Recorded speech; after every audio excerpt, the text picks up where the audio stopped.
तो मुनव्वर अभी अंदर है, उसको भी नहीं पता कि ये नेशनल सुअर का चल रहा है या क्या चल रहा है। तो मुनव्वर को पहले निकालना चाहिए था बाहर। और अभिषेक को पोक करेंगे तो उनको फुटेज मिलेगा। अनुराग को ऐसे चाले चलेगा, फैंस को बोलेगा कि तुम जाओ ऐसा करो वैसा करो, that's not gonna happen. I think the worst thing that human being can do is उस चीज़ को लेके प्रोवोक करना, बिकॉज अक्सर हम लोग को पता नहीं होता कि सामने वाले इंसान के साथ क्या चल रहा है। वो शायद बाहर से खुश दिख रहा है लेकिन उतना खुश असली ज़िंदगी में है नहीं। You know there are lot of pressures of life, professional struggles, personal struggles. तो सबसे ज़्यादा I think the worst thing that a person can do is actually poke them about their mental health, because उस इंसान को अगर मदद नहीं कर सकते हो तो एटलीस्ट कम से कम और बिगाड़ो मत। मेंटल हेल्थ शायद सबसे बड़ी प्रॉब्लम होती है किसी इंसान के। डिप्रेशन में जाता है, ब्रेकअप हुआ, बहुत सारी चीज़ें हुई, लेकिन उस इंसान ने बावजूद इसके कि वो घर में मौजूद है खुद को समझाया बुझाया और मजबूत बना के रखा। और उसको ट्रिगर करना है समथिंग जो शायद दोनों को नहीं करना चाहिए था, चाहे वो समर्थ हो या फिर ईशा हो, दोनों की बहुत बड़ी गलती है इस पर। और जहाँ तक मुझे पता है अभिषेक के सपोर्ट में काफ़ी सारे सेलिब्रिटी भी आ गए जब उनको पता चला कि ये सारी चीज़ें अंकित गुप्ता ने खुद सपोर्ट किया आज सुबह। यार मेंटल हेल्थ जो टॉपिक है काफ़ी देखा जाए काफ़ी सेंसिटिव टॉपिक है। इस पे किसी का मजाक उड़ाना इट्स नॉट गुड। ऑल्सो कि अगर गेम में बात की जाए तो ये एक तरीका नहीं है, एक जेंटलमैन गेम नहीं होता है कि किसी की मेंटल हेल्थ को लेके उसके ऊपर बार बार पोक किया जाए, तो दैट इज़ रॉन्ग।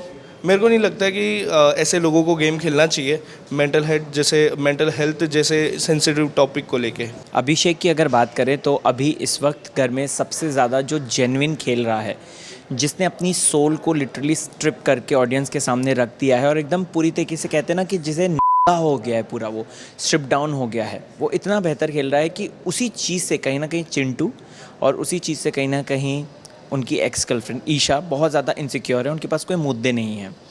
वो उन्होंने ये सोच लिया कि एक काम करते हैं, हम इसको पोक करते हैं और अभिषेक को पोक करेंगे तो उनको फुटेज मिलेगा। एक कहावत मैं जेन्युइनली बिलीव करता हूँ कि भले मतभेद हो जाए बट मनभेद नहीं होना चाहिए। सो यू नो अगर अनुराग और मुनावर के बीच में मतभेद है that's fine, but then as long as it doesn't result into something really negative outside the house, I think it's fine, but fan clubs should also maintain that line. कौन जीतेगा कौन हारेगा की बात बाद में है, अब देखते हैं कि फाइनल में क्या होता है। लेकिन मुनावर ने जो किया अभी तक वो चल रहा है एंड मुझे लगता है कहीं ना कहीं कि Munawar is still decent, which Anurag is also, but I don't think so Anurag को ऐसे चाले चलेगा, फैंस को बोलेगा कि तुम जाओ ऐसा करो वैसा करो, दैट्स नॉट गोना हैपन। आपस में देखो फैंस है, ये जो हम बिग बॉस OTT 2 में भी देखा था कि एल्विश और अभिषेक के फैंस भी लड़ रहे थे कहीं ना कहीं। तो ये होता है, फैंस है, थोड़ा लड़ते थोड़ा झगड़ते, बाद में जब सामने से खुद आ जाते अनुराग और खुद आके मुनावर बोलेंगे नहीं ऐसा कुछ नहीं है, तो they will be like okay, उसमें ऐसा कुछ नहीं है। सी फैन वॉर तो हमेशा होती रही है, लेकिन ये अनफेयर क्यों है एक तरीके से, क्योंकि इस वक्त बाबू भैया जो है वो शो से बाहर निकल गया। अगर वो शो के अंदर होता और ये फ़ैन वॉर हो रही होती ना, तब उस पर थोड़ा हम कमेंट और कर सकते थे और कह सकते थे एक पर्टिकुलर स्टैंड लेके कि हाँ अभी है ना क्या है, बाबू भैया के पास ये फ्रीडम है कि वो बाहर से चीज़ें मतलब समझ सकते हैं, ऑडियंस से कांटेक्ट कर सकते हैं। और वहीं अगर बात की जाए तो मुनव्वर की, तो मुनव्वर अभी अंदर है, उसको भी नहीं पता कि ये नेशनल सुअर का चल रहा है या क्या चल रहा है, ये सब उसको नहीं पता। तो ये थोड़ा सा अनफेयर है, बट हाँ ये फैंडम का है। अगर यही ताकत अगर बाबू भैया जब अंदर रहते तब दिखाते ये लोग तो मज़ा आ जाता। Totally unfair, this is my personal opinion. देखो Babu Bhaiya is one of the strongest contestant over there जो फ़ैन फॉलोइंग लेकर आए हैं। I think the most unfair eviction was of Neil and Aishwarya. Neil का तो चलो पूरे सीजन के लिए नॉमिनेशन का था, but I think the most unfair eviction was of Aishwarya. कहीं ना कहीं अनफेयर इवेक्शन हुआ है क्योंकि इन सभी को पता चल चुका होगा अंदर ही अंदर कि ये आगे जाके हमें प्रॉब्लम देने वाला है, इस वजह से शायद ही उसे निकाला होगा। फिर उन्होंने बिग बॉस के खिलाफ पंगा लेने की कोशिश की थी and it's like you are saying to your father that I am not your son.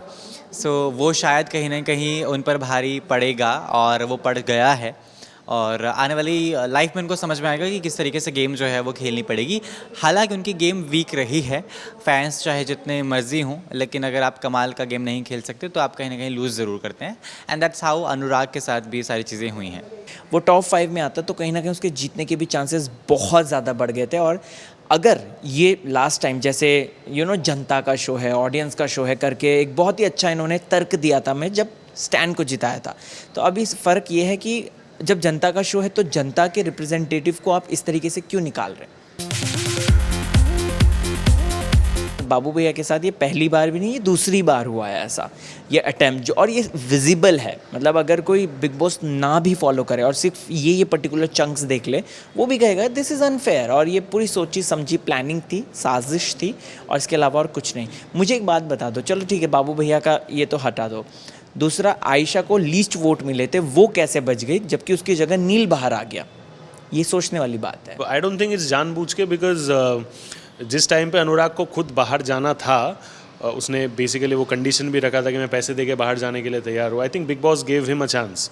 सो अगर Bigg Boss was actually against Anurag, then वो मौका सही था। बिग बॉस को भी वो नेगेटिव लाइट में नहीं आते, बिकॉज वो दिखाते थे कि अनुराग को जाना था, वो निकल गया। तो आई डोंट थिंक इट वाज मतलब पर्पसली डन और anything like that. I think it's just a format, you never know what works.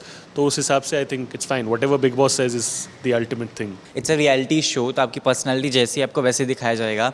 आपने अगर नीली शर्ट डाली है तो नीली ही दिखाया जाएगा, हम उसको ग्रीन नहीं कर सकते, ना वो मेकर्स कर सकते, ना हम वैसे देख सकते हैं। तो it's all about the personality he was carrying, and that's something I believe he lost a lot in that. Babu Bhaiya और नील, मैं दोनों कहूँगा। नील का तो मुझे ऐसा लग रहा था कि वो बच जाएगा, बट अगेन ऐश्वर्या शर्मा जो उनकी वाइफ है, उनके जाने के बाद नील कहीं ना कहीं थोड़ा सा डल हो गए थे और उनका कोई गेम नहीं नज़र आ रहा था, इस वजह से उनको निकाल दिया गया। Neil and Aishwarya for that matter, क्योंकि ऐश्वर्या को सिर्फ इंग्लिश के उस पर निकाला गया, जबकि अंकिता का बाहर जाना बनता था। और अगर ईशा में दिमाग होता तो अंकिता को बाहर करती, क्योंकि Ankita is one of the strongest personality. Babu Bhaiya, उनका काफ़ी शॉकिंग था क्योंकि अनएक्सपेक्टेड था, पता नहीं चला। ऐसा भी होता है, देखो टास्क होते हैं या फिर कुछ दिया जाता है हमें रोल करने के लिए, टास्क करने के लिए, अगर वहाँ पे अगर वो कहीं ना कहीं चूक जाता है या हार जाता है तो समझ में आता है कि बंदा कैपेबल नहीं था या टास्क पूरा नहीं कर पाया, इस वजह से इविक्ट हुआ। बट आपस की सहमति से अगर इविक्ट करना है किसी बंदे को तो दैट इज़ अनफेयर। अगर ऐसा देखा जाए तो मुनावर को पहले निकालना चाहिए था बाहर। I think still Neel, because Anurag and Rinku somewhere down the line they were playing well, अच्छा खेल रहे थे वो लोग, बट कहीं ना कहीं जाके हम लोग को लगा ही था, पता ही था कि एंड के वो जो 3-4 नाम है उसमें शायद वो लोग नहीं रहेंगे। लेकिन अ लॉट ऑफ पीपल नील को उस नाम वो 3-4 फाइनल्स में देख रहे थे, तो नील नहीं है वहाँ पे, that is I think the most surprising.